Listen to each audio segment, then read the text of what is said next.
Pick up the blitz. Flag is thrown. There's your first down and a lot more for Demaryius Thomas. Swing and a shot by Freeman. Deep into the night. Back-to-back homers for the Braves. Blake Griffin will turn. Shoot a three for the win. Bounce. They go. They got the big land. They go.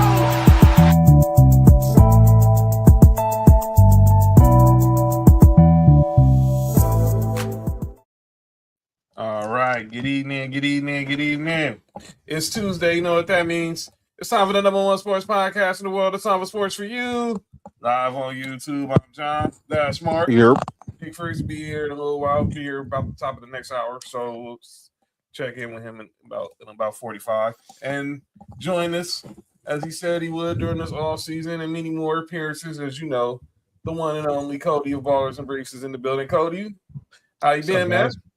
Good, man. What's going on, brother? Another day on Earth, I guess. I can't gripe too much. I'm not ashes or 6 feet under the ground, so I guess that's the best way to look at it. And good to be back with the guys, talking some ball. So yeah, it's good to have you back, brother. We obviously gonna see a lot of Cody from all throughout the year, not just during football season. He'll chop in during a lot of the basketball talk. And definitely in the next few weeks, as we got combine, we got free agency, we got the franchise tag to talk about.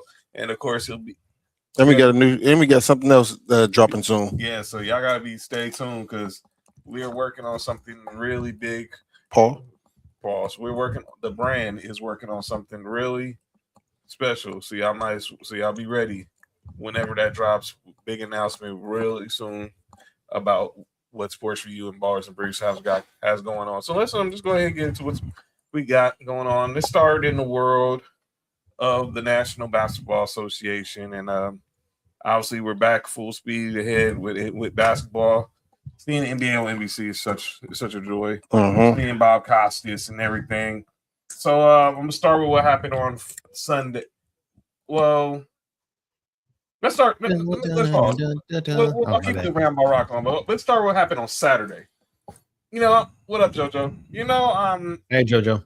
We're not Duke fans. Hey JoJo. Y'all know we hate Duke. Facts.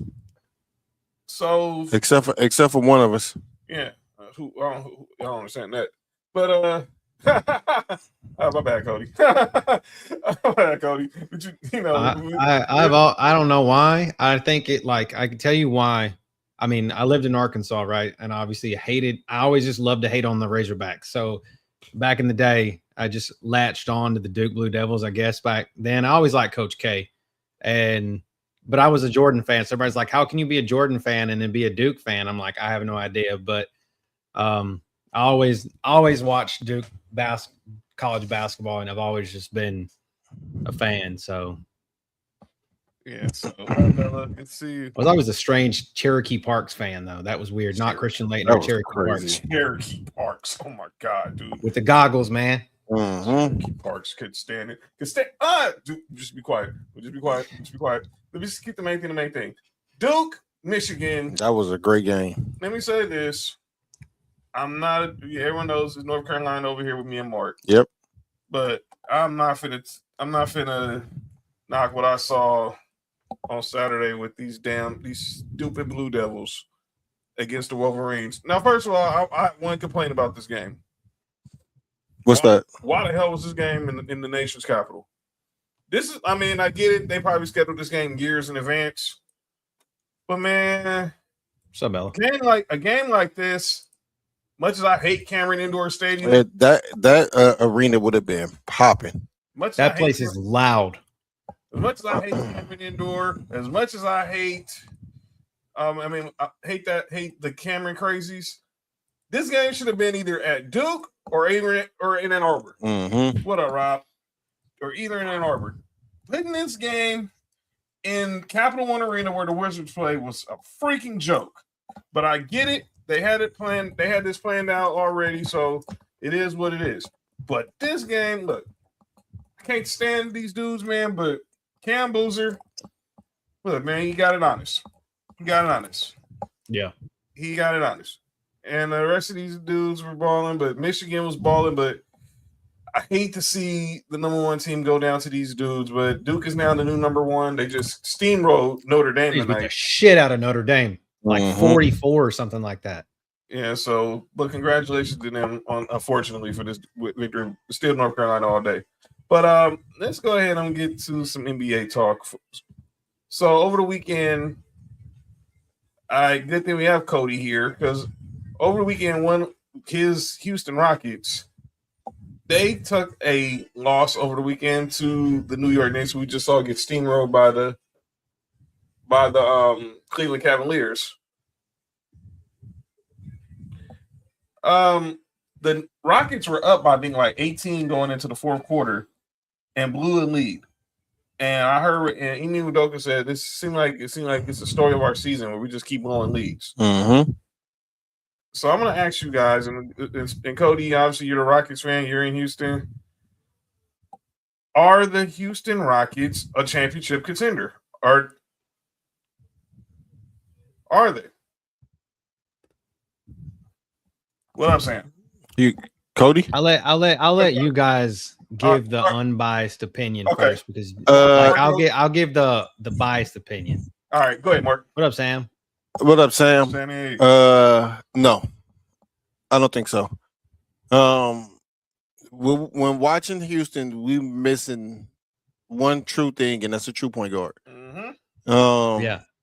No, Fred hurts bad. Yeah. That's a big loss. I don't know. It seems like Kevin Durant and Sengun don't seem like they don't really get along the best. As much as I like the Thompson kid, he just don't shoot enough or well enough. He's hurt right now too. Yeah, so that's what I'm saying. Like, and then it seemed like Jabari and all them just not consistent enough to, you know what I'm saying, where you can go get a consistent 12 to 15 from on every night. You might have games where everybody, some of them might step up, but come playoff time, you gonna need the whole team to step up. And I don't see that, especially not without a point guard. Now they saying Fred might come back this year. I just don't want him to rush back. I don't think so. And then we lost Steven Adams at the end of January. Yep. So there's your depth center, your starting center. I would assume he was a starter, I think. And then, but that hurts depth, obviously. And then, I don't know, like you said, no point guard. Let me say this: being a Rockets fan, and real ones know, not. This is before James Harden's time. Like we had good point guards in Rockets history. I mean, good Rockets teams. Stevie Franchise. We had Mad Max, Vernon Maxwell. Good point guards over the years. But you can't win. You can't win without a good point guard. Obviously, I agree. I think so. I mean, a two guard is good. A good two guard, yeah, but I'm not sure that we're not beating the damn Spurs without one. Like, yeah, I know obviously Wemby's like 8 foot tall and you can't teach that, but like still at the same time, I agree. I think that we're a second round at best and we're out. You can't teach what Wemby is, yeah. And clearly, without a true point guard, and that's one thing I didn't understand they didn't address at the trade deadline or even going into the season. You knew Fred VanVleet was going to be gone a week before training camp. I would have thought they would have made more of an effort to try to go get a point guard to replace him, even if it's just on a 1 year, even if it's just for 1 year. But obviously, they went with this tall lineup, but it's just not working because you don't really have a floor general out there. You got a bunch of playmakers, which is cool and all, but you don't have a real floor general out there that's going to organize the offense and keep things balanced and bring some balance. But and we have so much money in hurt players, though. I mean, like that's literally like our team right now. It's like 24 million in like Fred and he can't play. Steven Adams is like 14 mil. He can't play. Like so much money in players that can't play. And then you have Sengun, who's like 33 or 34, and then I think like KD's like 50, 55 almost. Mm-hmm. So it's like you have so much money in those players, and then it is what it is. And then you got like Reed Shepherd. Like, come on, dude. He's like $10 million contract. He's not a great guard. Nah. And he's not really a point guard. He's a specialist. So yeah, exactly. And then let's go ahead to we talked about your squad. So it's only right. I'll talk about the what's wrong with my squad. So Sunday, let's go over to Sunday. Big day here in LA this past Sunday, Cody. Mark, we honored a legend. A legend got immortalized in downtown LA, and that is one Pat Riley.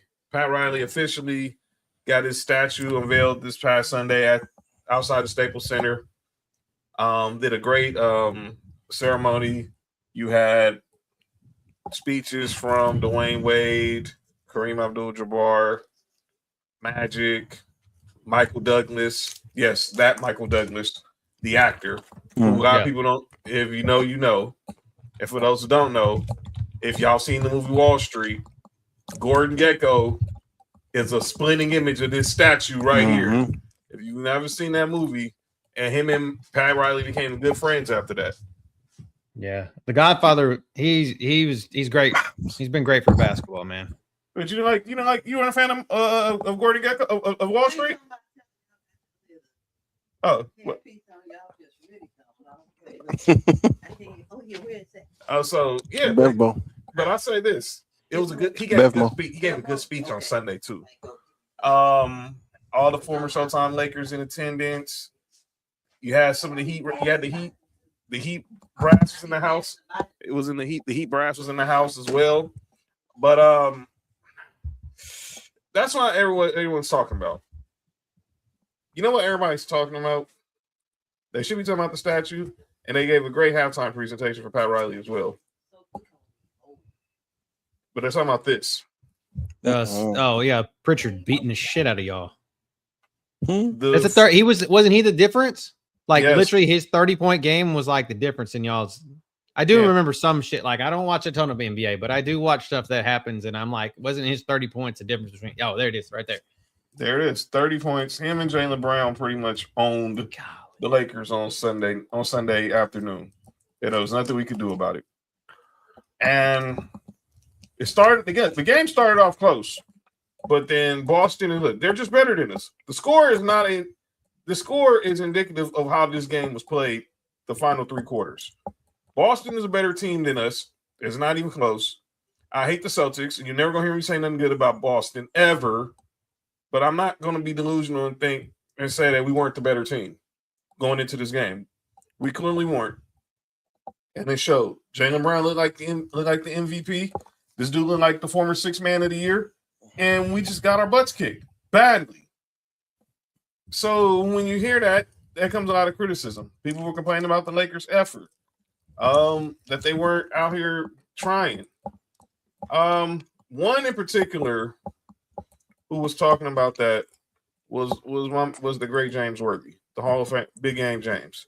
So y'all know James Worthy. It works for Spectrum Sportsnet, the Lakers network, and he was there watching the game until he had to come back in studio to talk about the game for Spectrum Sportsnet. He gave a really harsh criticism of the Lakers, and as being on the show with 2 or 3 non-Laker fans, y'all let me know what y'all think. Here's James Worthy talking about the Lakers' performance against the hated Boston Celtics. All valid. This game to me wasn't about stats and rebounds and all that. All that is the norm. Mm-hmm. No heart. Weak. No heart, weak. And it's post All-Star, and we talked about what they needed to do before All-Star. I think they didn't achieve what they wanted to there. So now you get a break and they come back. Triple game, okay. That was a tough game. They won. But tonight, this afternoon was weak. It's the Boston Celtics. Okay, no Tatum. You're at home. You're in fifth place. You're trying to move up. You show really, to me, no respect for the uniform. Okay, when you come out and you get out rebounded, offensive rebound after offensive rebound, Pritchard, Jaylen Brown, you can sniff out weakness. Okay, when you do that, you can just dominate. That's what they did. Offensive rebounds, they've got to decide who they want to be, because right now, we don't. I'm not sure. They're a good team. I'm not taking that away from them. They're a good team. They got a lot of offensive power. But until they decide, I'm a little biased because it's the Celtics. Right. And it was Pat Riley's, a statue unveiling it too. Just to come out like that at home with it was just tough to watch. Just said no ball. Because I drove back, listened to Don Ireland on the radio on the way in. It just got worse. The game. All right, man. I'm gonna let y'all y'all the non-Laker fans. Y'all respond to what James Worthy said. I don't think he completely wrong. I think he overreacting because it's the Celtics. But again, us not being Laker fans, we probably don't feel that same vitriol towards Boston as he does or y'all do. But to me, we've seen games where like this before, where the Lakers come out and play lethargic. Like I said, I think it's just over because it's Pat Riley night, and then y'all playing against Boston. I think that's all it is. I do have a question about the Lakers though. Go ahead, Cody. And then being the you guys know that I'm about half-ass stats nerd, so I'm just looking at the stats in this game because obviously I just know the score. So the score is the big deal, right? Obviously 30 points, but from what James was talking about, you would have thought you guys got out rebounded by 300 rebounds, So the offensive rebounds, they only got one more offensive rebound than you guys did. And they only got 10 more defensive rebounds more than you guys did. And so that's only 11 total rebounds more, right? That's 11 rebounds, 11 opportunities you could have the ball, put the ball back in the basket, right? So that's 20 points right there. But the thing is looking at the stats, you guys didn't get beat that bad based on the stats. If it's just lollygagging and you guys are starting putting the ball in the bucket, that's on the players, not the stat line, So I see where, like, kind of to Mark's point, I feel like James is a little bit overreacting because it's like your biggest rival of all time kind of put it to you, and it makes you look bad. And I do see kind of where he says it's disrespect for the uniform, but at the same time, it's not like you just got beat by point. Like I just can't. The stats don't lie, right? Like stats show it's just points. So I guess that's maybe it. So, but I think points wise, yes, it can show a little bit of being lackadaisical, but I don't know, man. I feel like he did kind of like overreact just a tiny bit. All right, let me read some comments and then I'm going to react.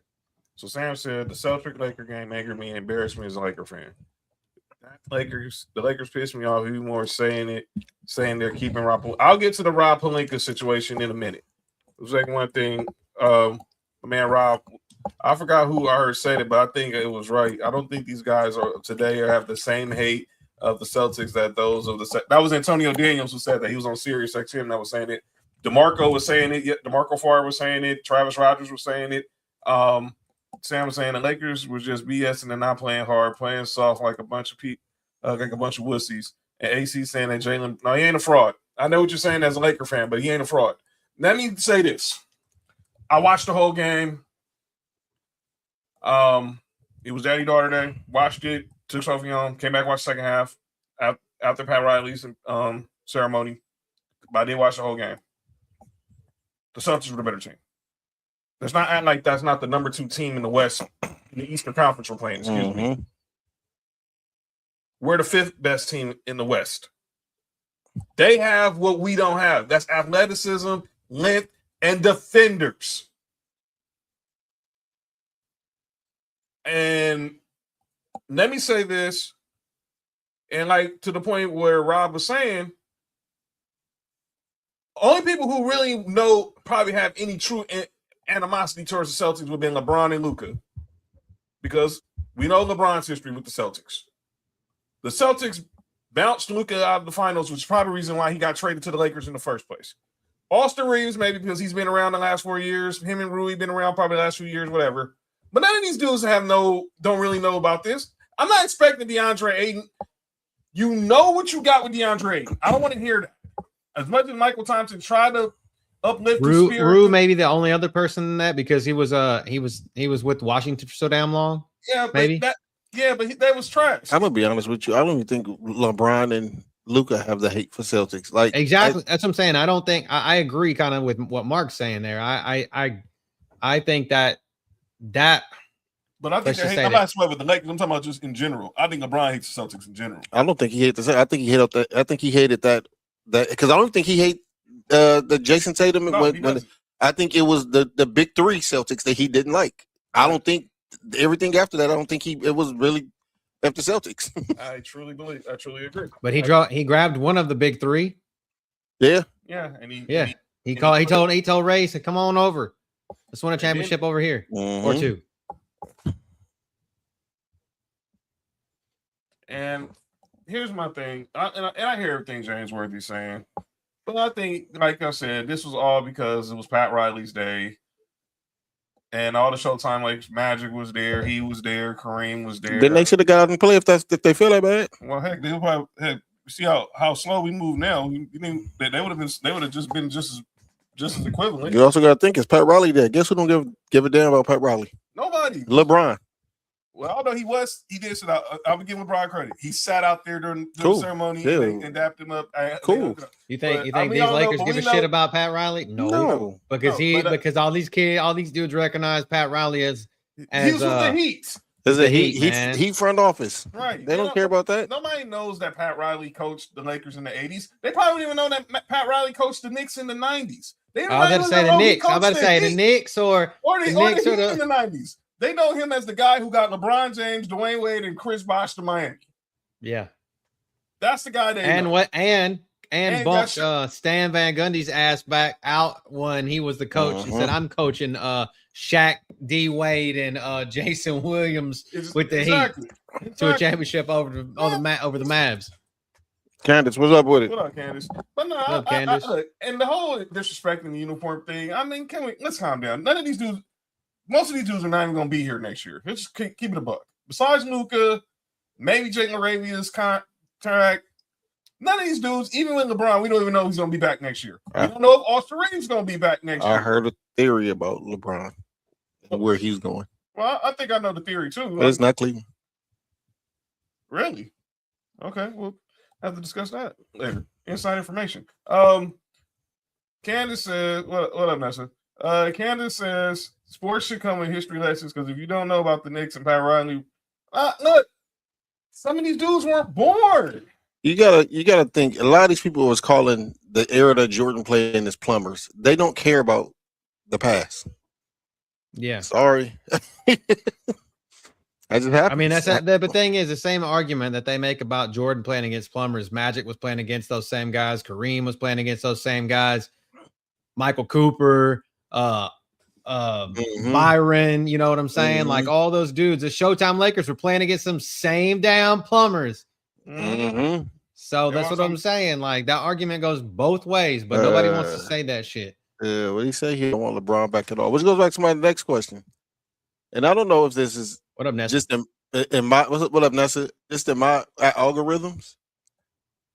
But I've been seeing a lot of Laker fans fed up with Luka now. I think that's coming from the media. The media, they've been listening too much. Like I heard today, Cowherd saying that Luka's lost his athleticism. I'm like, he never had that. He never was. I mean, he played above the rim a little. No, he didn't. He had like two dunks, and he like 6'15". I mean, but he played always below. That's always been his game. What are we talking about? He was like, like he was what? There has not been an athletic person from from a Soviet bloc country since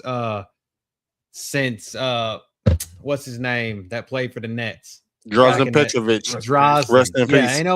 Ain't nobody been athletic. What's up, dog? Since Drazen. So, but yeah, let's just be honest.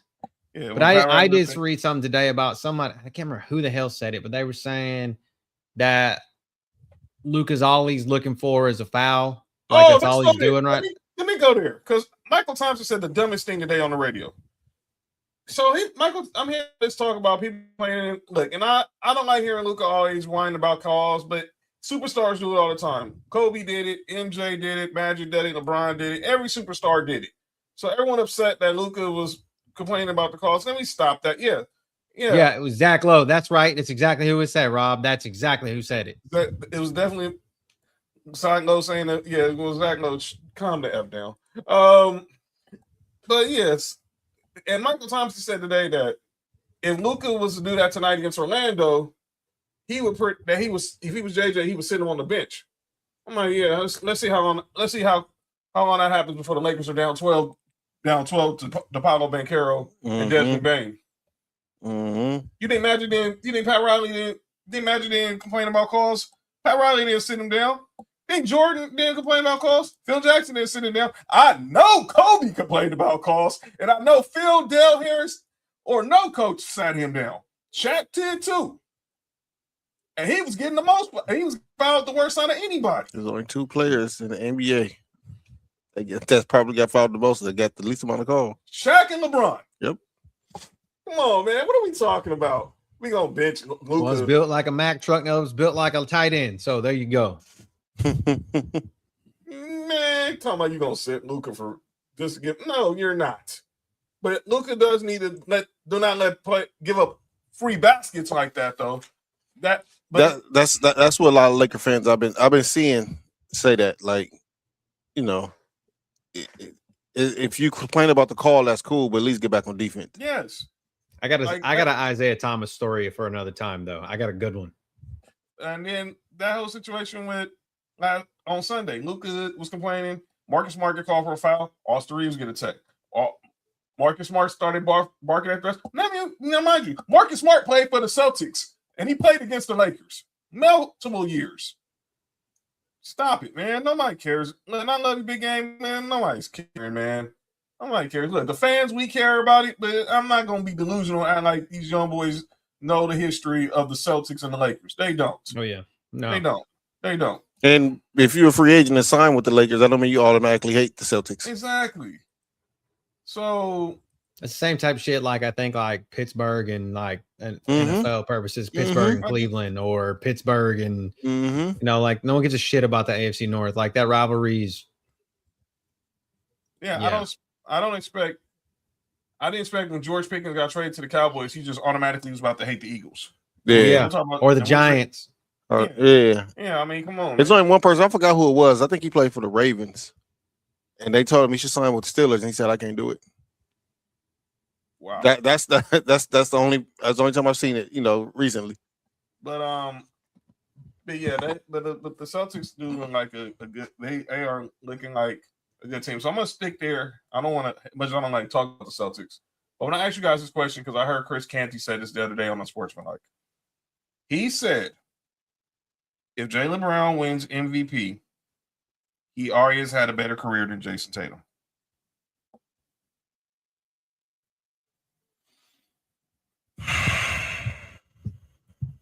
Now you got me wanting to look at what his stats look like.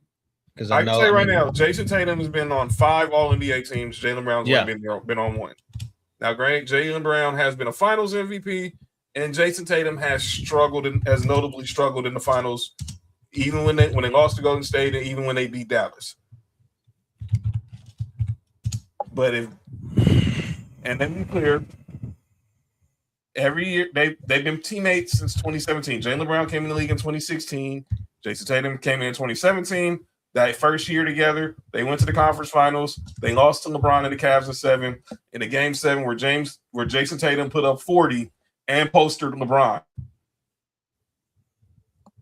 But Jaylen Brown has been more reliable when they got in the finals. There ain't no denying that. There's no denying that. None at all. None at all. But Jason Tatum he don't have an MVP, huh? He has a conference finals MVP. No. Jaylen Brown has conference finals and a finals MVP. So if Jaylen Brown here have the MVP, Jason Tatum don't have one. No, he just has some top, maybe like top 5 finishes. Yeah. So right now, like to what John just said, they both have a championship. Jason Tatum has 4 first-team All-NBAs. Jaylen Brown has 0. Tatum has 5 All-NBAs, and Jaylen Brown has 1. Tatum has no Finals MVPs. Brown has 1, and it's 6 All-Stars to 5 All-Stars for Tatum, according to what I'm looking at right now. That all NBA is different for me. Yeah, it's All Star to me is a popularity contest. So yeah. But yeah, All NBA, Jason Tatum has been, and well, in less games, Jason Tatum is better in every category. He's better in every category than Jaylen Brown, except for field goal percentage and the field goal percentage. So yeah, every category he's significantly better than Jaylen Brown. Points per game. What Jaylen Brown averaging this year? He's averaging 29. He's having a career year. 29. I think he's shooting about 40% from the field, about 35 from 3. He's having a career highs in points, rebounds, and assists. This is important to me is because 70 games he's played though. What's always been marketed as Jason Tatum as the number 1 option. So they always run their offense as Jason Tatum number 1. Mm-hmm. By the way, we got to ask a question about Jason Tatum in a second. Go ahead. But now we seeing Jaylen Brown become the number 1 option, and it's not missing a beat. Not missing a beat. It's especially when people thought that this was just going to be a Passover year for Boston. People thought they should have just traded Jaylen Brown and went in the tank. I don't know. I'm not gonna say he have a better career. Them All NBAs is different for me, but he's got a it's an argument. It's definitely an argument there because we cannot, especially if, like I said, if like let's just say Jason Tatum don't come back and Boston get to the finals, or Boston even win the finals. That's gonna be the X factor. You can't argue. You can't argue that. To me, that's the X factor because we talking about the Celtics, 18 championships. We know the history, and obviously, look, they know the history. I'll say this: they know the history. They know it's championship or bust in Boston. But if Jaylen Brown can get them there, just getting them there without Jason Tatum is major. I was even to the Eastern Conference Finals. Well, that's crazy. He's averaging 10 more points a game than he has in any season or in his career. So he's answered the call and a rebound and a half. He's answered the call easily this year, and that's why him and Cade Cunningham are 2 of the top MVP candidates. Speaking of Cade Cunningham, we got to see this game last night on Peacock. Boy. Wemby. The Spurs went to Motown and gave a Motown beatdown to the Pistons, 114-103 last night. And Wemby had 21 points, 17 rebounds, 6 blocks, and 4 assists. Cade Cunningham probably had his worst game. I don't follow a lot of Pistons basketball for obvious reasons. F them. But that probably was his worst game of the season last night. 5 for 26, 15 points and 10 assists. He went 5 for 26, and when he was guarded by Stephon Castle, 3 for 13. Yeah, I'm pretty sure that is his worst game of the season. But I'm not talking bad about Cade after one game. What he, like I said, what he's been doing with Detroit. He's in the Jaylen Brown category. That's why I think both of them are going to be.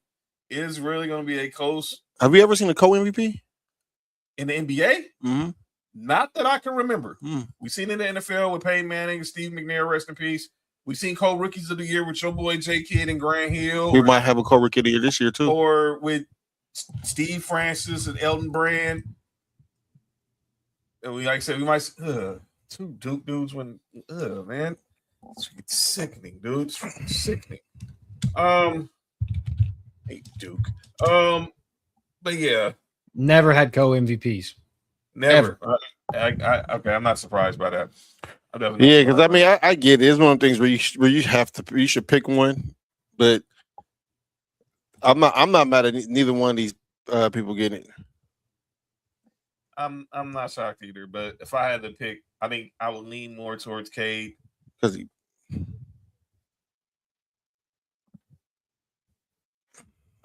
Not just because I just think what he's doing is just with the Pistons is obviously this team was just 2 years ago had one of the worst teams in the league. JD Bickerstaff enters last year. They obviously make the playoffs. They get bumped out by the Knicks in the first round, and now they pretty much own the Knicks all this entire year. Go back.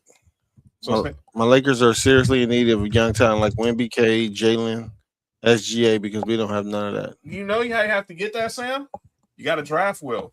Wemby, number 1 pick. Cade Cunningham, number 1 pick. Jaylen Brown. They're both number 1. Yeah, I was going to say both are number 1 picks, right? Like, right. Yes, they were both number 1 picks. A couple years apart. Yeah. Was Paulo in between them? Yeah, it was Cade in 21. Paulo was in 22. Wemby obviously in 23. So okay. And then Jaylen Brown was the 3rd pick in the 2016 draft. The Lakers took Brandon Ingram at number 2. Nobody knew SGA was going to be this SGA. He was a top 10 pick. They knew Ben Simmons. Oh, I'm just looking at it now. I just pulled it up. Ben Simmons was the fucking 2016 number 1 overall pick. Oh my god. Ben Simmons, Brandon Ingram, Jaylen Brown. And then Dario Saric. Those were the top 4 picks of that. I think those were the top 4 picks in the draft, if I'm not mistaken.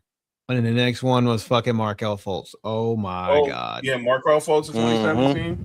Yeah, don't get me started. That was the year we took Lonzo Ball. I'm not confident in Pelinka in drafting good guys. Let me say this. All right, so let's go there. Since Sam is mentioning it.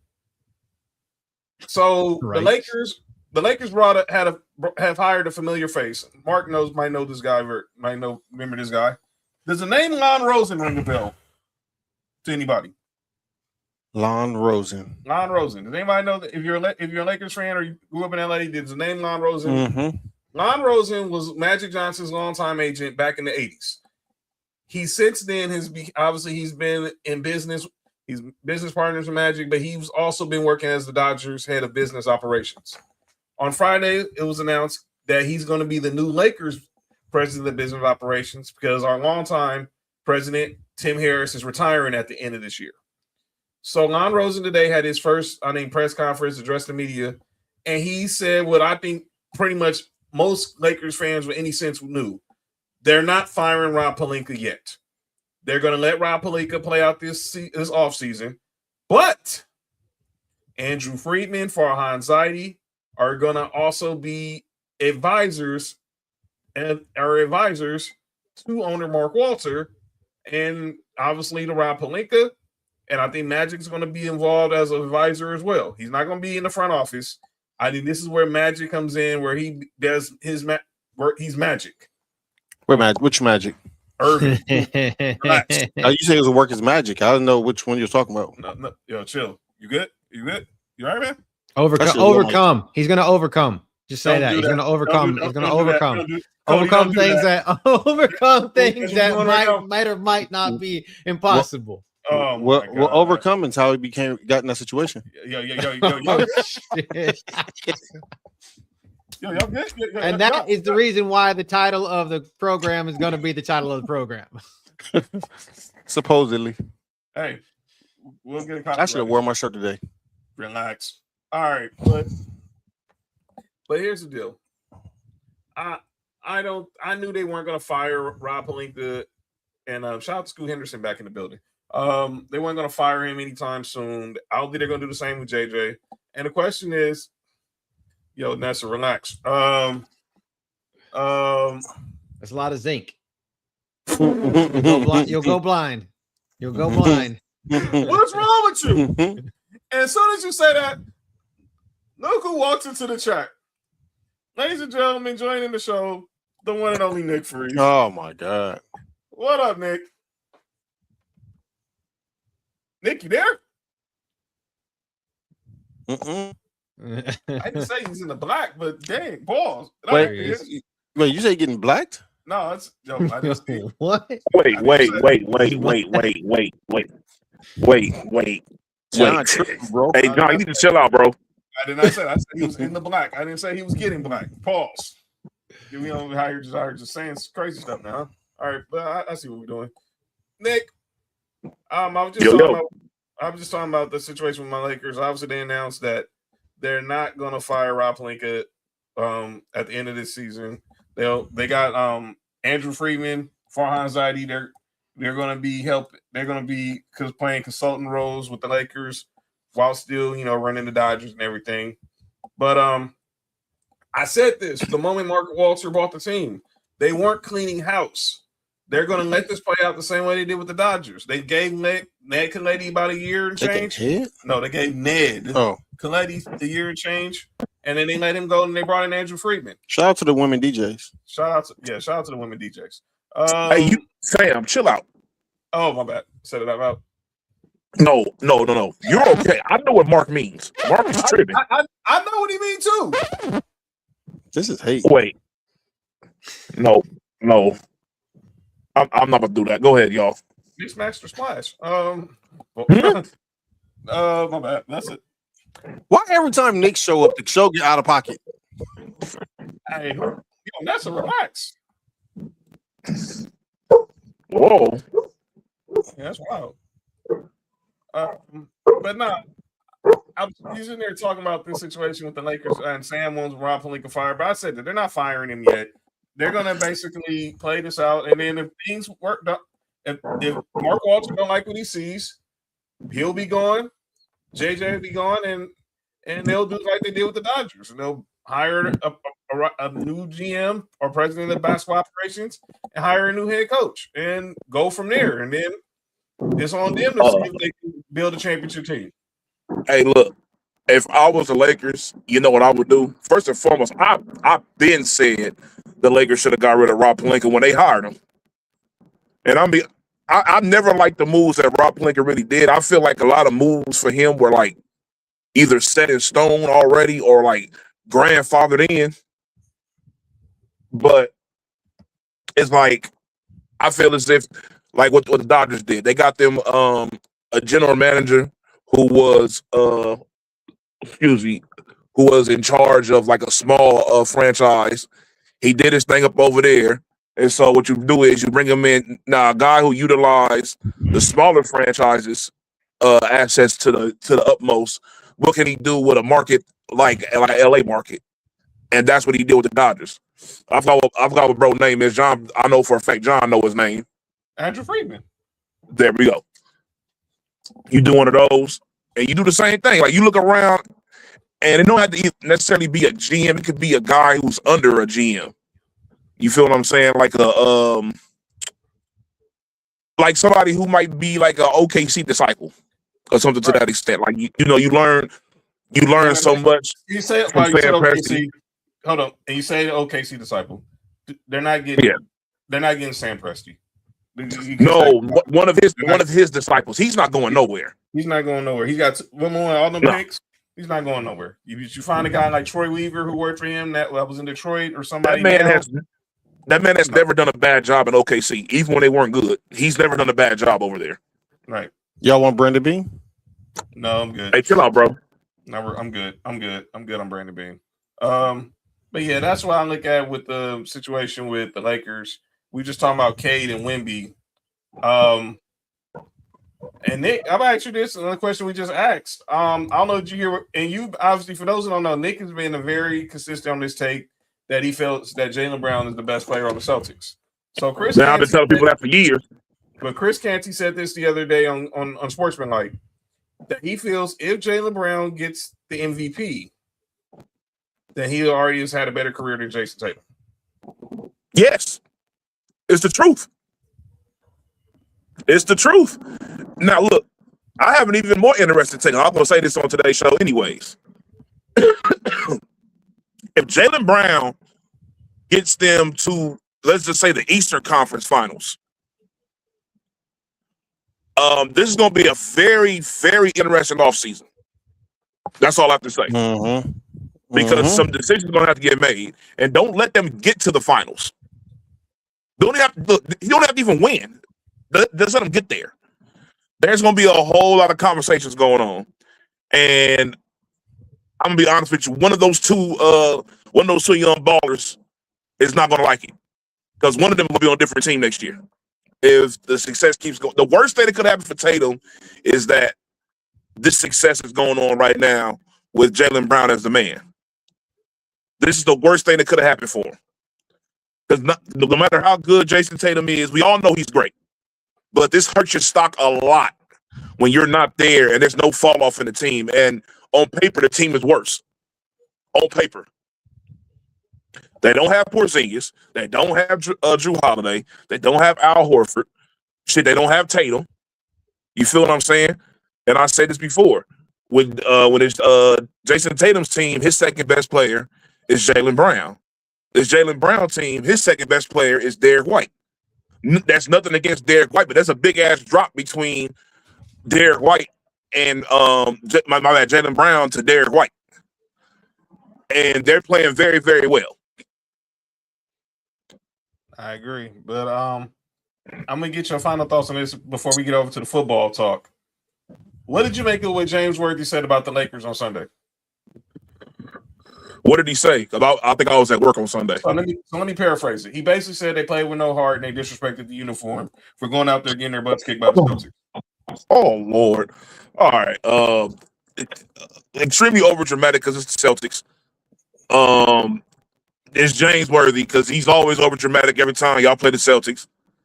But to say the team disrespecting the uniform, that's old man talk.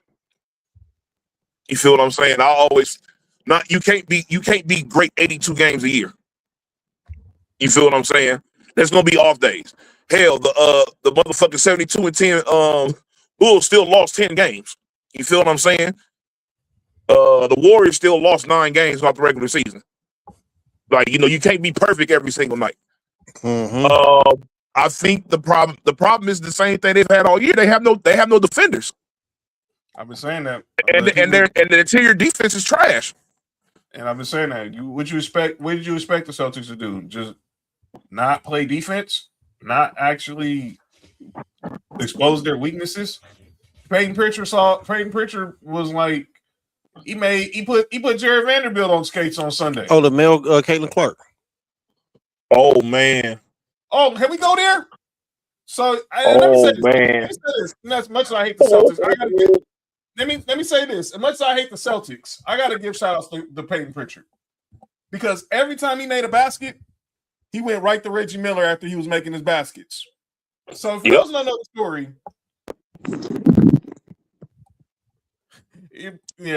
basically fact. But so on the premiere of Sunday Night Basketball, Caitlin Clark is now being hired as a contributor for the NBA on NBC during the offseason. And Reggie Miller was asked with her to her face, who does her game remind you of? And he said Peyton Pritchard. And clearly Caitlin Clark was a little salty about it. Because clearly, I think she was hoping that he would say Steph. That's the one. But he was like, no. And then Jamal Crawford mentioned it on the broadcast that Peyton Pritchard and him had some words about certain comparisons. And I think that also wasn't just a message from Peyton Pritchard to Reggie Miller. He was also telling Caitlin Clark, don't shit on my game. Excuse my language. That's a fact. Because Peyton Pritchard is a baller.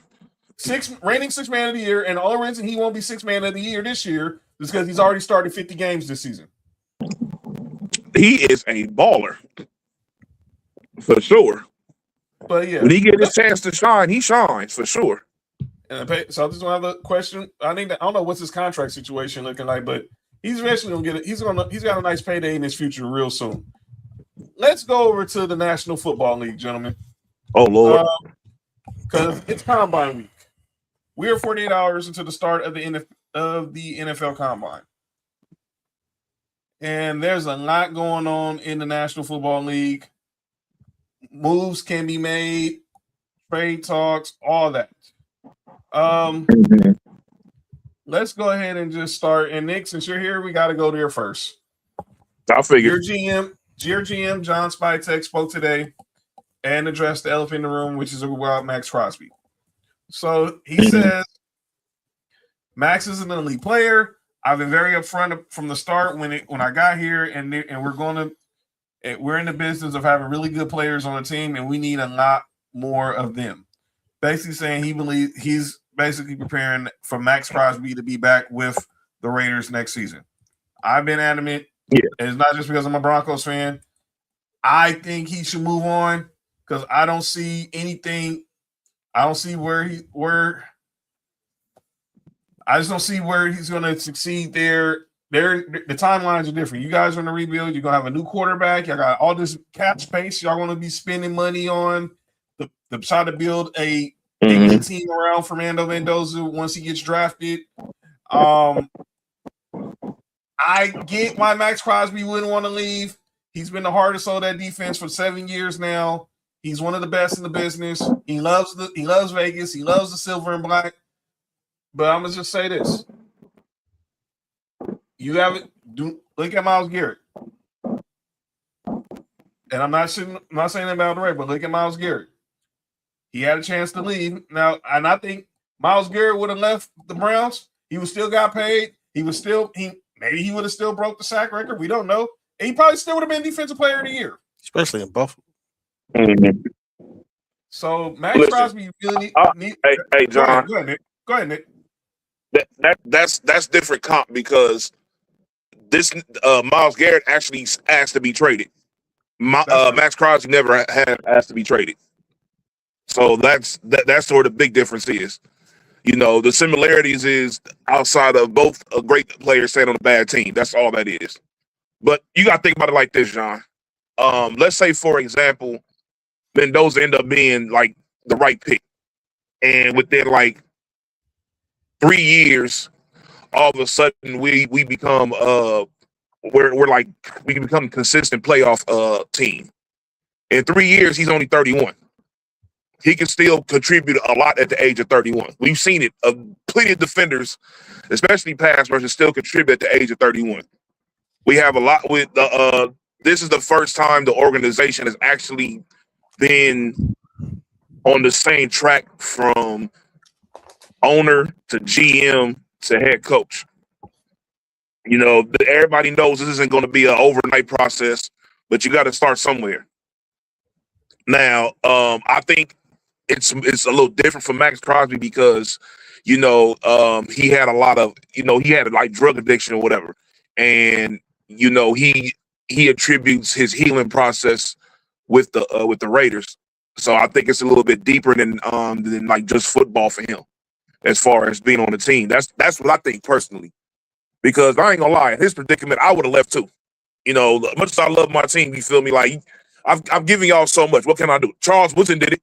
And we still love Charles Woodson within Raider Nation. We never look bad at him for doing it. Nobody talks down about Charles Woodson leaving the first time because we understand. So, you know, that's where I think as far as Max Crosby, his connection with the Raiders is a little bit different. He puts them as like, y'all help me more than just get paid and become this great player. Y'all help me like in life, which is probably why he has the Raiders tattoo. Cody, what you think about the Max Crosby situation? Honestly, like I think that he's his last contract was what, like a 3-year deal, and he signed that in like at this time last year, right around the same time last year. Yep. I think yes. That he did. Man, as much as I want to see the dude succeed, I don't want to see him fail. That's not what I'm saying. I think that like he might be that type, like kind of like what Nick said. This could be one of those things like they turn around immediately. And this team is the Washington Commanders of 2 years ago with Mendoza. Not that I'm saying that Mendoza's Jaden Daniels, but at the same time, nobody expects shit from them.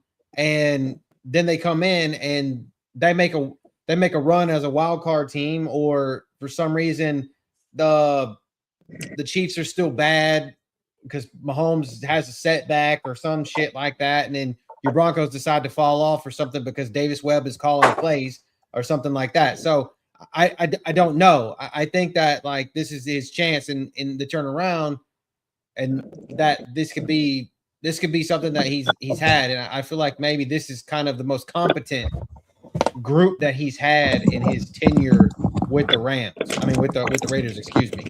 So I think he should stay, to be honest. I love to see him go, but I don't think this is Myles Garrett with the Browns.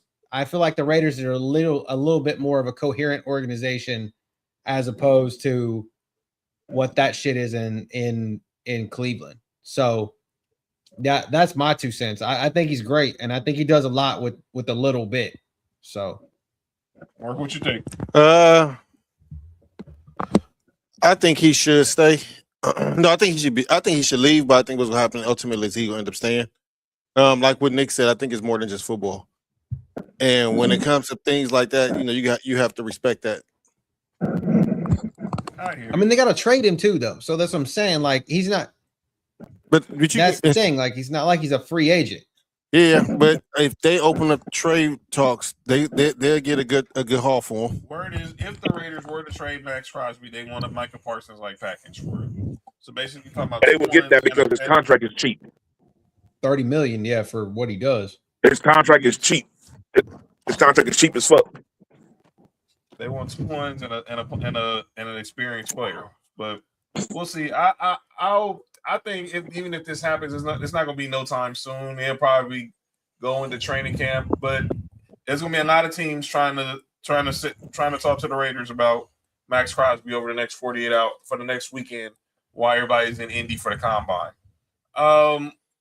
Some NFL news to talk about. No surprise here. The Falcons, they're going to part ways with Kirk Cousins the first day of free agency.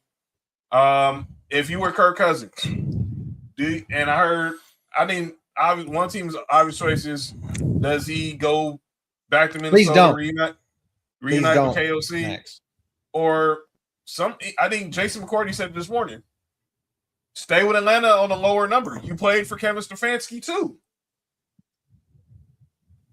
What happens with Kirk Cousins? Mark? If Minnesota don't get nothing, I think that'd be the quarterback for him. But honestly, Kirk Cousins is at the end of his, on the downhill of his career. Man, I would take, that contract with Atlanta, man, and you never know because he still might end up playing over there. What you think, Cody? I like that. I like the same thing, but with Minnesota, though, because I feel like he has this kind of deep connection with Minnesota, I guess, like kind of like, okay, well, y'all believed in me when no one else did and gave me what I should have given. I feel like that he's willing to take a hometown discount to go back to Minnesota and work with KOC, because obviously he's been with KOC. Wasn't KOC with Washington when Kirk Cousins was with the Redskins too? I think in that office in the coaching staff. So what I'm saying is, I feel like that makes the most sense. And obviously, I feel like Kurt's going to kind of keep the pent up frustration that Justin Jefferson seems to be oozing every time someone talks to him at bay. Nick, what you think? What happens with Kirk Cousins? I'm piggybacking off of what Mark said. So you at the tail end of your career, and let's say, for example, he's like 38, 39? More like 37, 38. Like 37, 38. All right, look. if you want to be in the league still, become the QB mentor. That can extend your stay in the league for like another 5 years. Go to one of these teams where they either about to draft a quarterback, they have one that's young already, and you can be like the leader for that guy. You'll still get paid, and you'll still be, you're not going to be in predicament to like win championships or whatever, but at the very least, it'll keep you in the league for sure. Especially if your guidance actually helps the quarterbacks become better. And that can lead you to other things within the league as well. That can lead you to being a quarterback coach or something eventually. That can lead you to the next level once you retire. You never know. So if I was him, that's what I would do. I would go look at the Titans. Even if some wild reason Washington be like, hey, can you come back over here and help us with I highly doubt that's gonna happen. You feel about help us with Jaden Daniels, or if the Raiders want to call and be like, hey, we're drafting Mendoza, help tutor him, whatever. Who else? Go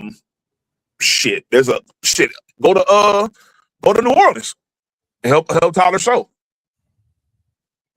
Stuff like that. Even established veterans that are good, go to their team because you never for example. Fucking go to Indianapolis because for sure. You might get playing time there. Yeah. Or you go to a team like the Chargers and you've been in the league for a long time. You talk to Justin Herbert. You've been to conference championships before. You've won playoff games. And when he hits these walls, you could be the guy that sits that talks him on the sideline. That can be like, hey man, look, you can get through this if blah blah. Don't worry about this. Have that positive in his ear of somebody who's actually experienced it before. No matter how good you are, you've done it before. He's been to the conference. He lost, but he's been to the conference game before. I agree. You feel me? Let's go to some other news in the NFL world. I did not say that. NFL worm? Hey, AJ Brown, relax. Are you telling AJ Brown to relax? No. Oh. So Nick Sirianni spoke with Kimberly Martin at the Combine and was talking about the trade speculation surrounding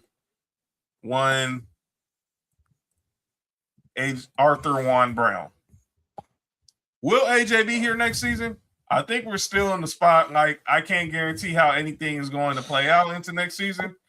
I think I'm going to be the coach next season, but you can't guarantee anything past tomorrow. Oh my God! What are you talking about? What are you, the fucking wearing green and purple and run around with question marks on you? The fucking Riddler? Come on now. What the fuck is this? Just do you want it or not? If you do, throw him the ball. If you don't, let him go somewhere that will. I don't understand what's going on with the. I really don't understand what's going on with the freaking Eagles. Bella, get your team. Get your team, Bella.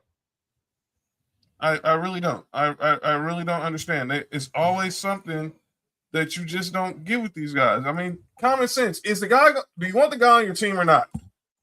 It's rocket science. Do you want the guy on your team or you don't? Just yes or no. And does he want to stay? Stop doing all this stupid crap. Now, personally, I think he's gone. I'm just saying that I think he's gone. But clearly they're going to play the waiting game, see how this plays out. They're going to play the waiting game and see how this plays out in the offseason. But I do not see A.J. Brown back with the Philadelphia Eagles next season. That's the bottom line. Yeah. What you got to think? The funny part is I do see him bringing him back. I just think the Eagles would just do it just to spite him. Stupid. You're right. I don't know. I feel like Howie makes weird shit happen, and I feel like that he's either cooking this on one side over here, like, okay, I got a good deal, I can think would happen, But I also like you just said, Mark, do I want to spike the shit out of this? Like, yeah. Yep. I think this goes up to the draft. Our boy Big Nick saying AJ to the Bills, second round at most. Yeah, he's not getting. You're not getting a first for AJ Brown. Them days are not gone. now. The Titans did it when they sent them to the Eagles. But you're not getting. The Eagles aren't getting a 2 for. Ain't getting a 1 for him now. You can kiss those days goodbye. So clearly, like Big Nick said, a second at most. But what the hell are you talking about? I'd do that. I think anybody would. I'd do it for Denver. What the heck is Sirianni talking about? Yeah. So okay, you think he's worth what the Steelers traded for DK? They got a second round, a 7th rounder, and a 6th round flop. That's it. I'm not mad at that pick. That's it. I'm not mad at that. Yeah. And you got to decide and you figure out, is he going to want a new contract? Because that was the real catch with DK Metcalf leaving the Seahawks for the Steelers was he ended up, signing a new deal. Now, clearly he didn't really live up to it this year. And we don't know what they're going to do next year at quarterback. Sounds like Aaron Rodgers might be back in Pittsburgh. Now that Mike McCarthy's is interested in having him back, but we'll see. Other news coming out of the combine is we're a week away from the franchise tag deadline. And we're gonna have, and when we get back here next Tuesday, we're gonna talk about that. But it sounds like these two guys will either the only way you're gonna get them is by trade, or they're gonna stay with their current team. So it sounds like the Atlanta Falcons are planning a franchise tag Kyle Pitts. That'd be at 1 year, $15 million. And it looks like the Cowboys are going to franchise tag George Pickens, which would be at 1 year, $28 million. Let's start with Kyle Pitts, because thinking about George Pickens was going to give me a freaking headache. I think knowing Stefanski, how he likes obviously the West Coast offense, you saw what he did with Njoku and obviously Austin Hooper or tight ends when he had in Cleveland or even in Minnesota with Kyle Rudolph or Kyle Rudolph. I think he's going to want Kyle Pitts back in the Falcons. He should.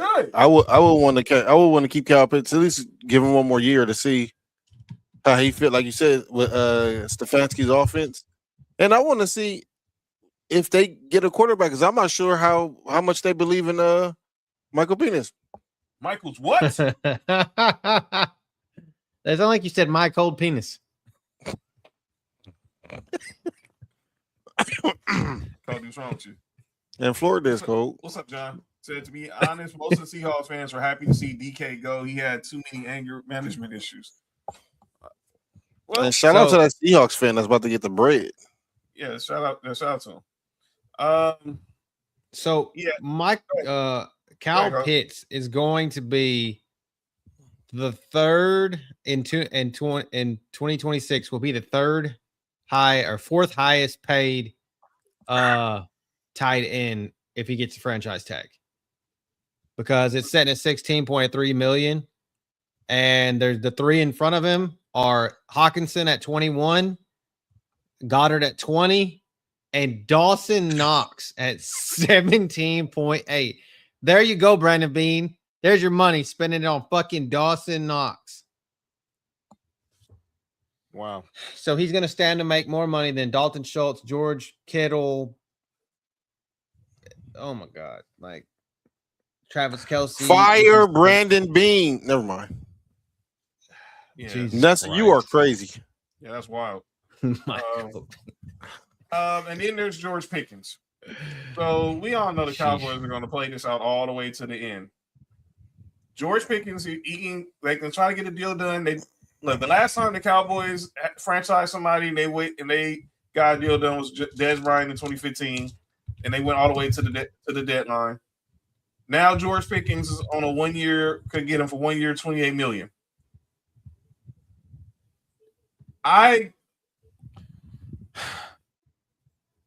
You know this dude better than we do, Mark. I mean, he played for your school, man.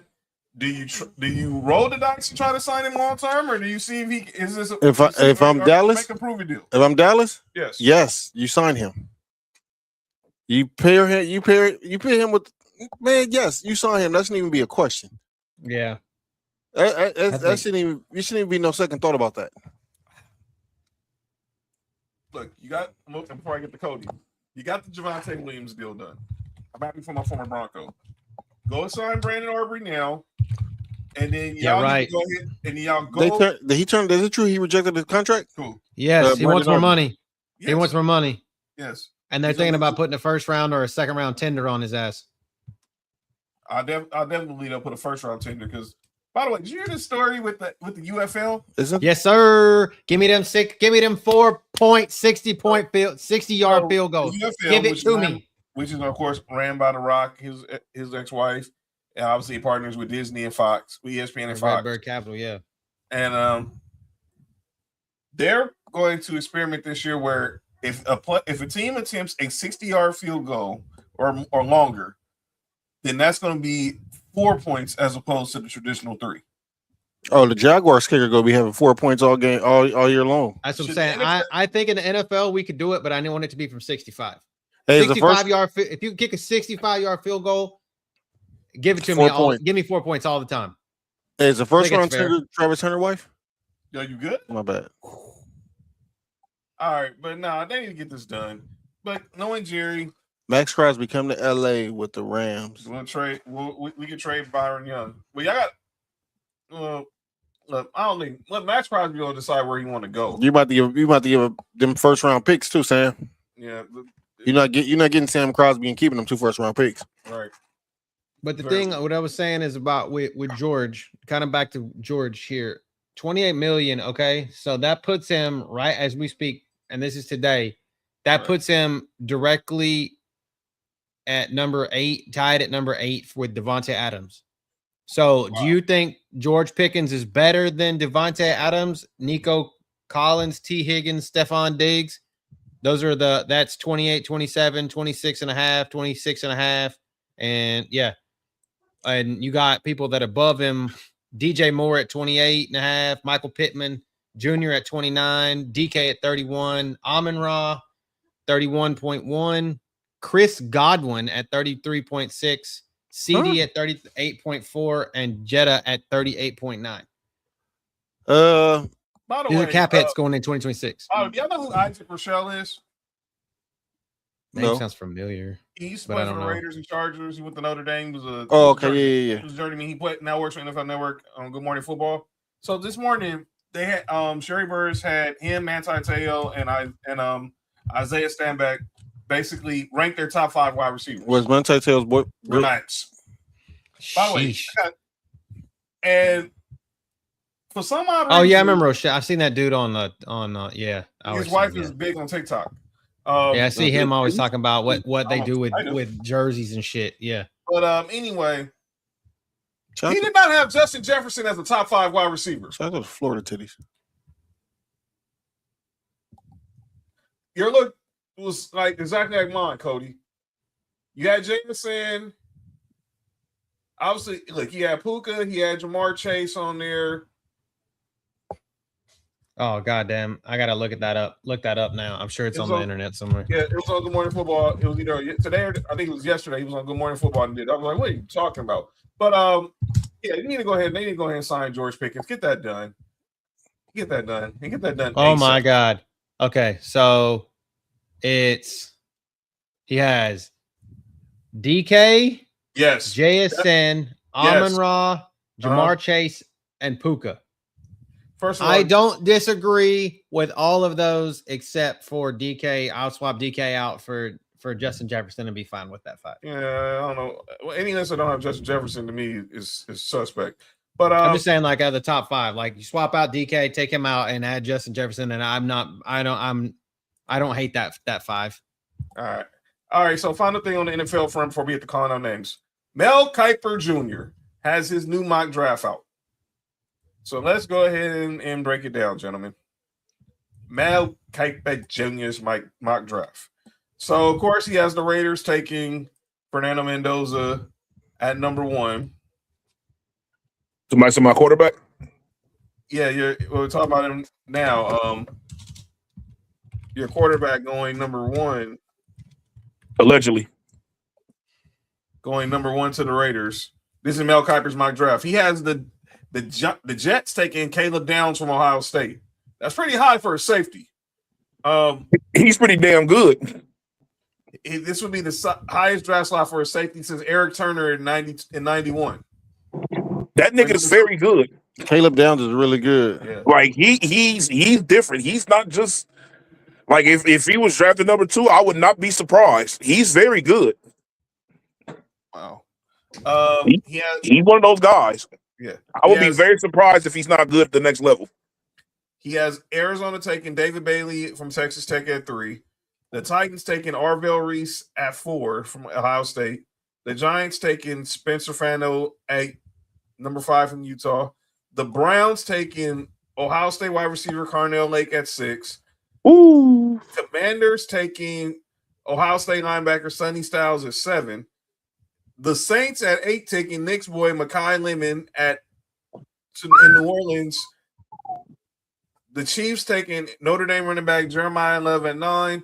And rounding out the top 10, he has the Bengals taking Ruben Bain of JoJo's Hurricanes in Cincinnati. Oh, so they can like Trey Henderson at number 10. That'd be a perfect replacement for Trey Henderson. Yeah, are they gonna trade him though? That's the key. Oh, Trey Henderson. His contract is up. He's a free agent. He's a free agent. He's number. Oh yeah, it is right. That's right. Yeah, he's a free agent. He done. They have the Dolphins. That's your Dolphins taking Francis Muigala from the U. Muigala? Oh. The Rams, they have 2 first-round picks. One using my guy, Jermon McCoy from Tennessee. Damn. This is where it gets interesting. At 21, he has the Steelers taking Ty Simpson. Okay. Has the Eagles taking Kenyon Sadiq or be fucking pissed if that happens. The tight end? Yes. Fam. Hey man, I need somebody to draft him. Dallas Goedert is a free agent too, right? Oh, yes. Shit. I need for somebody to wait. Yeah. That's gotta go. Hey, Brandon Beak. Never mind. No, he'll get him $70 million if he come to Buffalo. By the way, Mark, he has the Bills taking Washington wide receiver Denzel Washington. I mean Boston. Denzel Washington. I mean Denzel Boston. Not Denzel Boston out of Washington. This is crazy. Training day, Denzel Washington? That would be crazy. No, Denzel Boston from Washington. That's funny. Cody, he has Jadarian Price. He's taking Jadarian Price from Notre Dame, the other running back. Yeah. He has my Broncos taking Emmanuel McNeil Warren, the safety from Toledo. And then, of course, the Patriots taking Arian Mason Thomas from Oklahoma, and then rounding out the first round with because they gonna let the quarterback go, huh? They gonna let Reek Wooden go, huh? Yeah. I don't think the Chiefs are gonna draft old boy from Notre Dame. I think they'll get a running back in free agency. Yeah, I think they're gonna get the Super Bowl MVP. But here's the thing though. Here's where I understand where they could draft them as well. If Mahomes was playing this year, then look, if you're 100% sure that you're going to get at least 12 games out of Mahomes, then I would go after Kenneth Walker. If I'm not getting at least 12 games out of Mahomes, then I draft Love and then have him ready for Mahomes to be Mahomes' workhorse next year. But I think Mahomes is gonna play, and I think they're gonna bring back Hill, and they will sign Kenneth Walker, and they bring him back in Kelsey. That's what it sounds like. Nessa says, "I have a question for y'all. If you were able to choose your coach and QB, who would you choose and why?" Well, in the league? Yeah. Well, I would choose Josh Allen. If I could choose my quarterback, I'm choosing Josh Allen. If I'm choosing the coach, I'm choosing Sean McVay.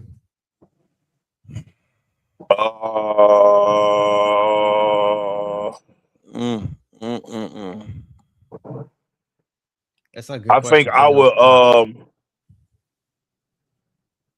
It would. Like active quarterbacks right now. Yes. I'll probably have Joe Burrow with maybe Shanahan.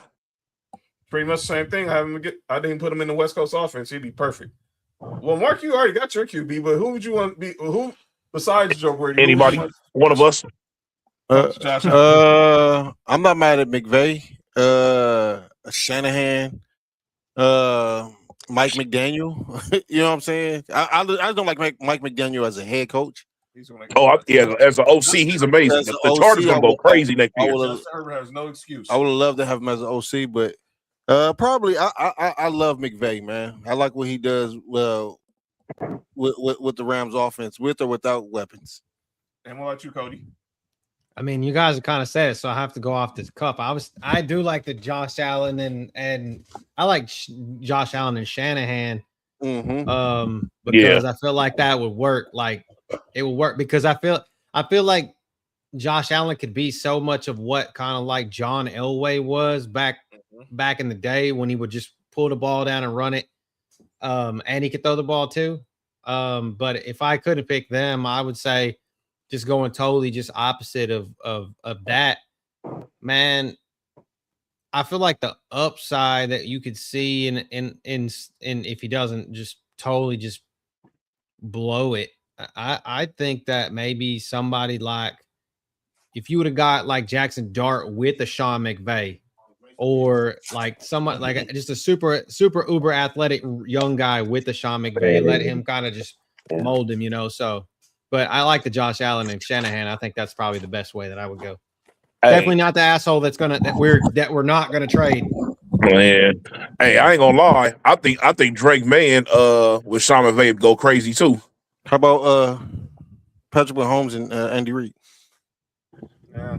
I mean, I guess most Kansas City fans will say that. Well, I don't know. It only works at its best when Airbnb is there, and coincidentally, he's back. Go figure. You said good nigga. I said go figure. Oh. Whoa. All right. Let's get to the segment that's often imitated, never duplicated. Mark out here tripping. John.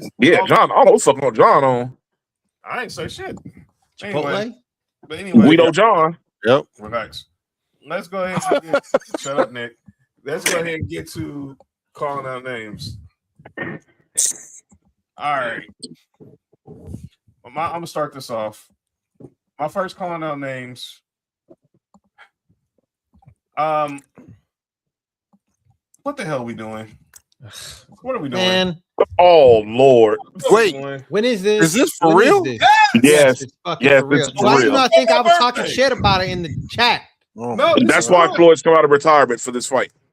So let me be clear for those who want to know, because I think everybody knows, why is Floyd coming out of retirement and fighting Mike Tyson? You're fighting Manny Pacquiao again. Floyd Mayweather is in debt. He's involved in a huge $300 million lawsuit against Showtime. He's suing Showtime, Steven Espinoza, and his former manager Al Heyman for allegedly stealing $300 million in money from his fights. Well, Paul Heyman did that? Al Heyman. Oh, his uncle. Yo, Paul Heyman and Al Heyman are related. That's crazy. Because they both are. My name is Al Heyman. I can hear him saying that. I can see it. And you know the crazy part is if you see Al Heyman, you would think he's just a shiesty. Y'all think it's two families with Hyman names? Yo, you good? Wait. What names you say? Nah. We're not skipping over that. What did you just say? This dude said, I said Heyman. This dude says Hyman. Oh, they're spelled different. Crazy. They're spelled different. Damn it. Hey. And it's gonna be at the Spear. At the who? At the Spear. Bro, that's what. Never mind. That shit's gonna be. That's what they toys. That's what they use in Africa as a sex Hey, toy. yo, you're crazy. My next call out names. Here, I want to talk about this as a group, but Darren Peterson. Oh, Lord. He criticized, about his low management. So now he comes out and said, basketball is my life. If I could have been out there every game this year, I would have. If you would have asked me last year what were my goals this year, I would never mention missing games. Shut the F up, young boy. Hey. Come on, I'm not drafting him number 1 overall. I'm not either. I'm drafting AJ. I'm drafting the kid from BYU. What's his name, John? AJ Vanessa. What BYU stand for? I'm busting youngins up. Yo, you good? Same thing as Brigham Young. Let me. You know what you just did here. I know what you just did here. It's Brigham Young. Brigham. Brigham Young. There's Yeah, not Brigham. no N in it. It's Brigham. Wait. Not Brigham. Brigham. Wait, hold on. You put something together, John. Hey, that old boy that worked for Penn State work over there too? Bruh.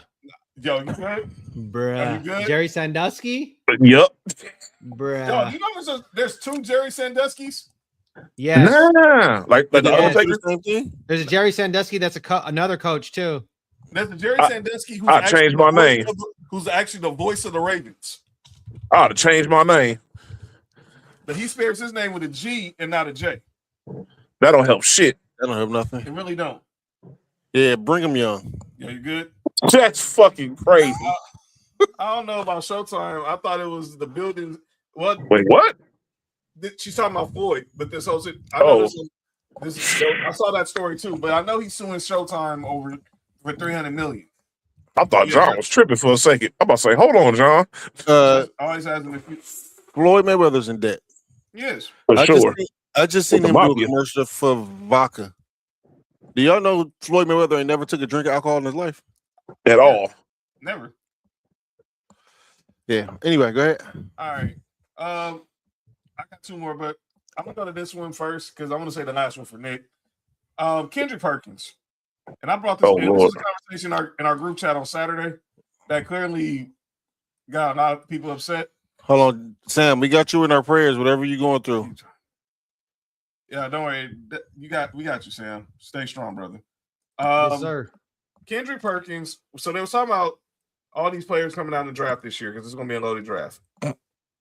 Kendrick Perkins said probably the most blasphemous thing about. So Darius Acuff, who y'all know is the point guard at Arkansas, playing for John Calipari. Oh no.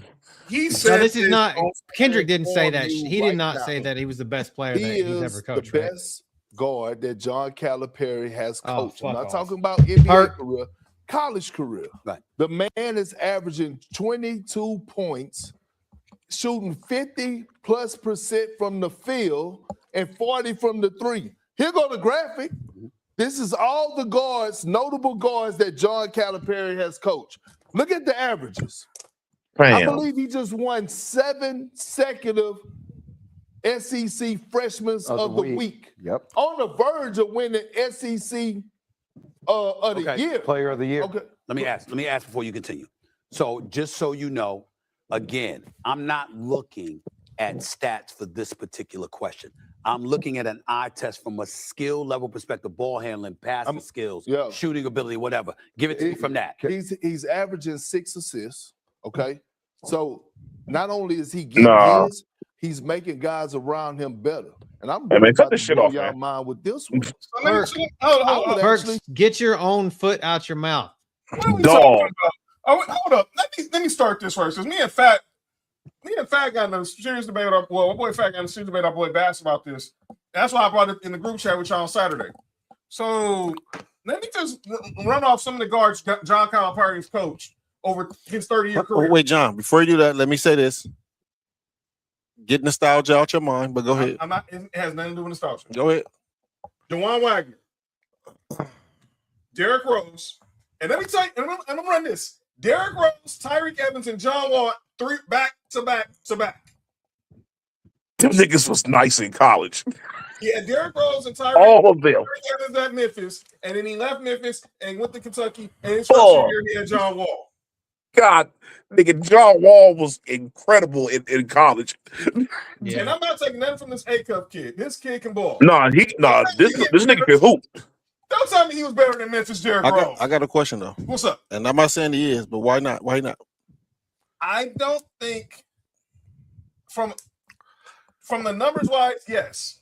I think skill wise, I think D Rose, Tyreek Evans are more skillful point guards in school than to me. I'm not gonna put none of the Kentucky guards because they had a loaded team around them.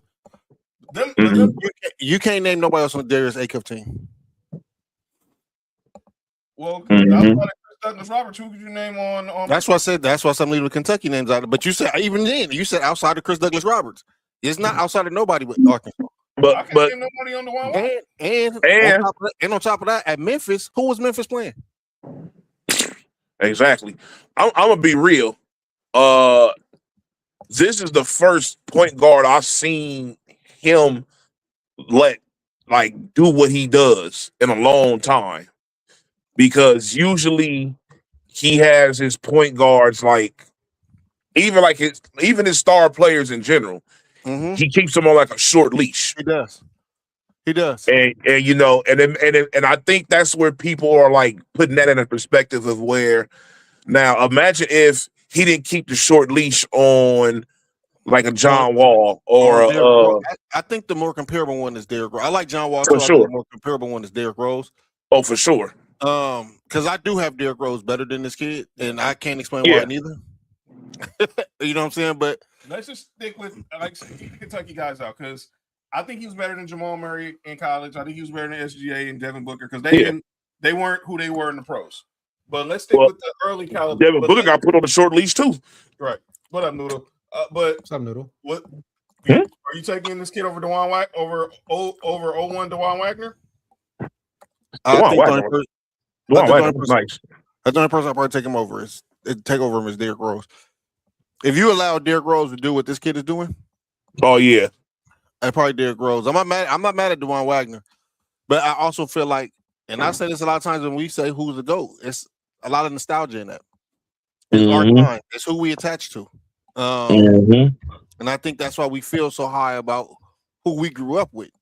I think also the fact of the matter is and I'm saying this as someone who was exposed to Memphis basketball a lot in college. That the Memphis basketball team, kind of what you said though, Mark, kind of to your point, who are they playing? They're playing a bunch of shit asses in the American Conference, I think is when they were. Or they were in the Conference USA at that time, whichever one of the fucking conferences they were in. But the thing about it is, I can still name about 4 players off of that team, or at least 2 other than Derrick Rose, just because I watched that Memphis team and I thought that Memphis team was decent, and then they made some noise in the tournament, right? Right. I think that what we see, how you feel like you can downplay it now is Arkansas is an SEC team. Arkansas has a somewhat reputable within the last 3 decades of being a team that was either in a tournament, gone in pretty far in the tournament, or won the tournament. And Memphis we just never felt like that. We never thought Memphis or Memphis State at the time or whatever was ever going to be worth the shit. And I felt like Derrick Rose helped that team up where to propel. Yep. We expect this John Calipari with a bucket full of money in Arkansas, and this kid should just be good. So that's my thing. And like Calipari was kind of younger in his career. I just felt like it was like the expectations. We had less expectations and got more from Derrick Rose's team than we have higher expectation, and they're getting the same or less from this Arkansas kid. That's just me being. So like I said, I'm keeping Jamal Murray, I'm keeping Devin Booker, I'm keeping SG out of this. Out of the 4 names I've named, which was John Wall, Derrick Rose, Tyreke Evans, and DeJuan Wagner, how many of them are you taking? How many of those are you taking over Darius Acuff? I'm personally taking Derrick Rose and John Wall over him. That's just me. Everybody else is understandable because he's better than all the other dudes were up over there in Kentucky. You know, De'Aaron Fox, all of them. Like he played better than they did up over there. He looked better on the basketball court than those guys did. What about Tyreke? You taking Acuff over Tyreke Evans at Memphis? Tyreke Evans was a problem at Memphis. Woo! I might have them as a tie. Tyreke Evans is the problem. That might be a tie because man, he was crazy at Memphis. I think about Tyreke because obviously I can't remember who Reek had with him at Memphis. I know Derrick Rose had CDR with him. Mm-hmm. Kenny Dorsey. Dorsey. Oh yeah, Dorsey. Yep. Joey Dorsey. Yep. Joey Dorsey. Yeah. Do you want to say Ken Dorsey? And Yeah, we don't say Ken Dorsey on the show. And then I don't know who that is. Jesus Christ. All right, my last call out names. But I do want to say, John, I'm not mad at you for that calling out names, but I don't think Kendrick Perkins was as off as what a lot of people try to make him out to be when you really sit down and look at the numbers. Oh, numbers wise, he's better than all of them. And when you look at the gameplay, dog, like I think he's the best shooter out of everybody that you named. Mm-hmm. I just think that like it's just something about Derrick Rose for me that just is top notch for me. I ain't mad at that. So this last one is kind of. They beat Oklahoma that year in the tournament, didn't they? Who? Memphis. They went to the Natty. They lost to Kansas. They lost to that Mario Chalmers team. Which is how the I know. Which I'm saying, didn't they beat Oklahoma on the way to go up over there? Yeah, they beat Adrian Peterson. They beat, no, that was Blake Griffin's team. Blake Griffin's Oklahoma. What's wrong with you? What I said? You said Adrian Peterson. No, well, he only beat kids. It's like Jason White and them dudes. Excuse me. What'd you just say, Nick? Oh, no, nothing. Go ahead. Wow. All right, my last one it's kind of for Nick, but I gotta say it as Artie Moreno. I'm sorry, Nick. I feel for you, dog. You're my guy, man. This ticked me off for you. So Artie Moreno, the owner of the Angels, said the number one thing Angels fans want is affordability. They want affordability. They want safety, and they want to get experience. When they come to the ballpark, believe it or not, winning is not in their top 5. For me, I've always wanted to win. What's the cost of winning right now? No, John. Let me. I'm gonna let you have at it. But let me just say, excuse me. Pause. You can never outrun bad ownership. And let me say this with Nick. He's dealt with this with Donald Sterling, at Al Davis at the end of his life, even now with Mark Davis. But this dude takes the cake for dumbest owner. All the owners of your squads. You want to talk about who's delusional? Ever in the history of sports. And like I said this to our boy Bass, who's also an Angels fan. It's like, and I know where Nick's gonna go. How the heck do you have two of the greatest players of all time in your era, and you've only won one playoff game? But saying the fans care about affordability, okay, that's all good and all because fans don't want to pay high. Nobody gives a shit about that. Nobody cares. If people are going to go to the games, they're going to go to the games. I've watched exactly. 4 million people went to Dodgers games last year. So if you want to spend the money, you're going to spend the money. Thank you. Who was the Angels owner when they won the World Series? It was Gene Autry. No, okay. Yeah, it wasn't this piece of shit. It was Gene I thought it wasn't. Oh, okay. It was who you thought it was? I thought it was Disney when I thought Disney owned it. It was Disney. Disney, when they became Anaheim, Disney bought the team from Gene Autry. It was Disney. Yeah, I thought it was Disney. I was like, I thought Disney owned it. Well, Disney need to buy it back. But go ahead, Nick. I'm gonna let you have at it before Mark and Cody. But this is your go ahead, John. Is it safe at Dodger games? If you wear an opposing jersey? Yep. No, it's fine. We know the blind stove situation. I ain't gonna. Every Dodger game I've been to, I've seen a fight happen. Right. But guess what? It doesn't matter because it doesn't matter. The team is winning. This affordability thing. If the team is winning, nobody gives a shit how much the tickets cost. They're gonna go see them. The Dodger tickets will be $500 at the very least everywhere. They be sold out every nosebleeds. And people still gonna be up over there. Yeah, they be sold out every game. Every game. Because they're winning. Winning cures everything. And this idiot right here doesn't understand that. You wasted so many years and so much talent on the team. And there's so many moves that could have been done. When y'all didn't sign Vladdy back to the fucking contract. Exactly. Oh I'm still mad about that. Wow. Yeah, he an asshole because he should have been and traded your outfitter to the Braves. He should have traded him. He should have traded Ohtani. There's no way in hell that Ohtani should have left our team without us getting shit. There's no way in hell, especially you already knowing that he's going to leave. I don't give a damn what other teams give me. He's y'all problem once he leaves from over here. If he won it done from y'all, oh well. Somebody will take a chance. This dude's an idiot. It's not. What do you mean when it's not a problem? You know how crazy it sounds for you to tell a fan base that they don't think that winning is a priority, and you still expect them to spend money up over there. Yep. They playing. I refuse. Look, I've thought about going to it. I have been to an Angel game in years, and I will not go to one as long as this dude is is owner of the team. I refuse to. This is crazy. I'll still support the team, but as long as I'm not putting no money into this dude's pocket. I hear you. Go ahead, Mark.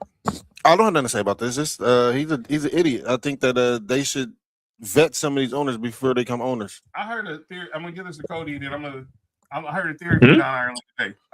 You'll give what to Cody? No, I'm gonna let Cody have his take, but I want to say John Ireland had an idea today on the radio.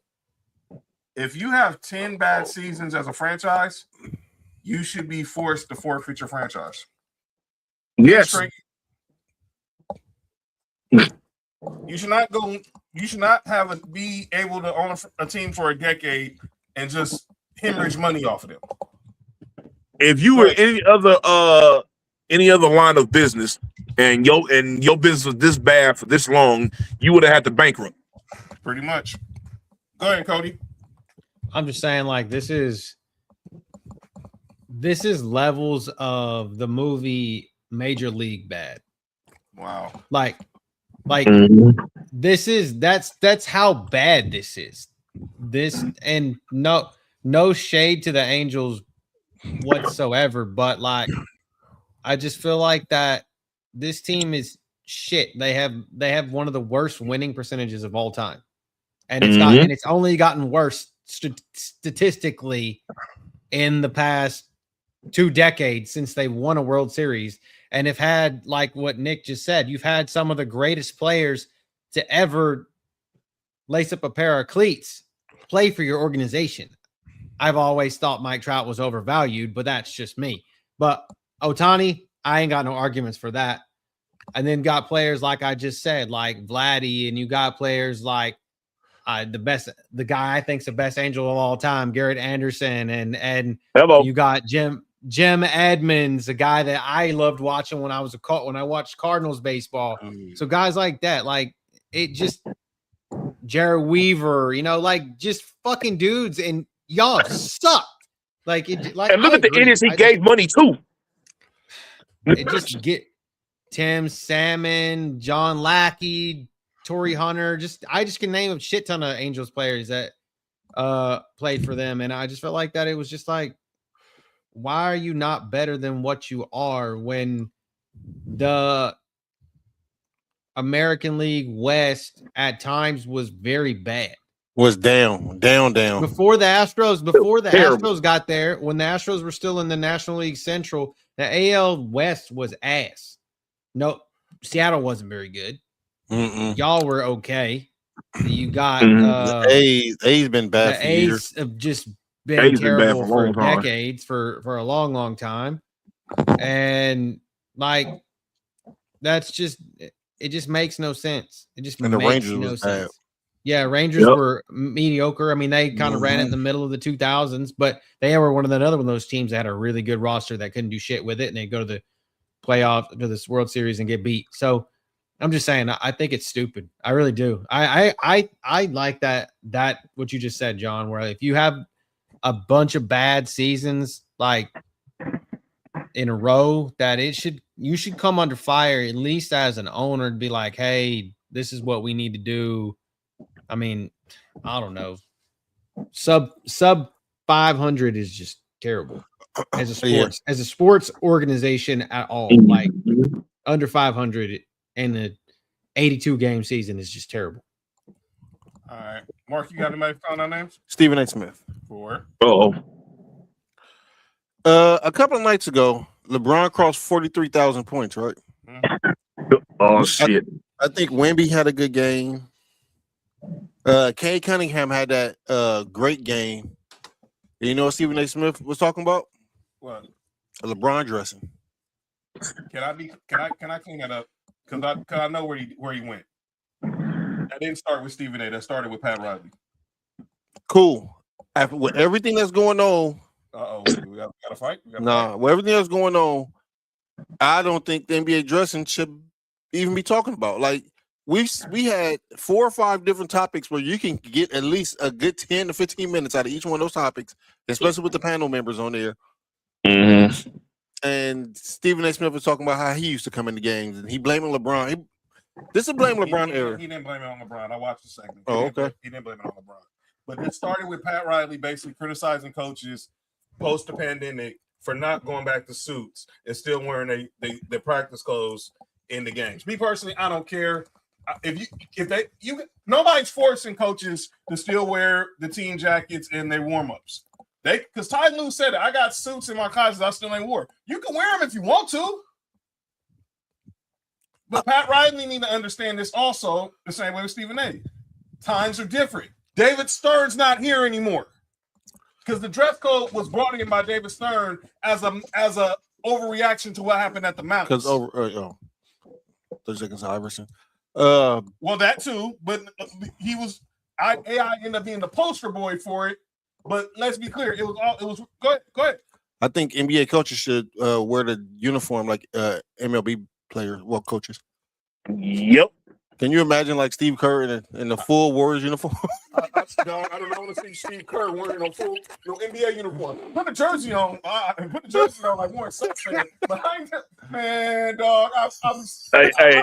That nigga's being warm the whole fucking time. That should be crazy. Exactly. Like Larry Bird in the 3-point contest. You know what I'm saying? Man. Wait, hold on now. Nah, hey. Larry Bird. Larry Joe also walked in there and said, "Who coming in second?" Yeah. Like everybody tried to mock it this year, the 3-point contest. Only one, but Dame was the only one that was successful. Go ahead, Nick. Who do I have on calling out? Well, we already discussed sorry ass Artie. I hate Artie Moreno. Oh man, that is like, bruh. I can't wait until I was so happy when I heard that he was gonna sell the team, and then he changed his mind. And I'm like, bro, I still don't to this day don't understand that. Sell the team. But man, fuck him. What else I have one call now names? Oh my god. Damn, I forgot who it was. It had something to do with I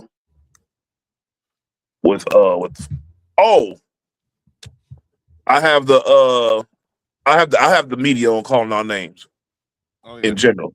Go ahead. If you guys, I hate hearing these. I have these sources. Or this unnamed person is saying this about that situation. Man, Mark said this a long time ago. So I put y'all names on some of these quotes. Stop being scary. It's getting ridiculous, and it's going to start getting worse and worse the more we close to the draft. And it'll be the same way for both basketball and football. You're gonna start hitting these unnamed coaches and unnamed general managers, or somebody in the front office saying this off the wall crazy shit about somebody. It's gonna have no name on it. And it's gonna be so downgrading to trying to beat to somebody's stock. And I'm just tired of this shit, bro. It happens every year. The shit gets annoying. Put your name on it. Look, at least when Perkins says something, he stands on what he's saying. Yep. You feel what I'm saying? That's all I'm saying. If you're gonna go ahead and say something, go ahead and you just go out there and just do it. Stop being scary and deal with the criticism, whether you're right or wrong. Dalton, can they still on the Lakers? Yes, some way, somehow, I have no idea that he's still on the Lakers. Oh, and I want to give a huge shout out to the Indiana Pacers for trading us Benedict Mathurin. Benedict Mathurin? Because he has been going crazy on our team. Holy shit. Yeah.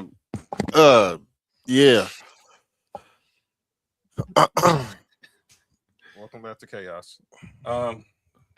Yeah.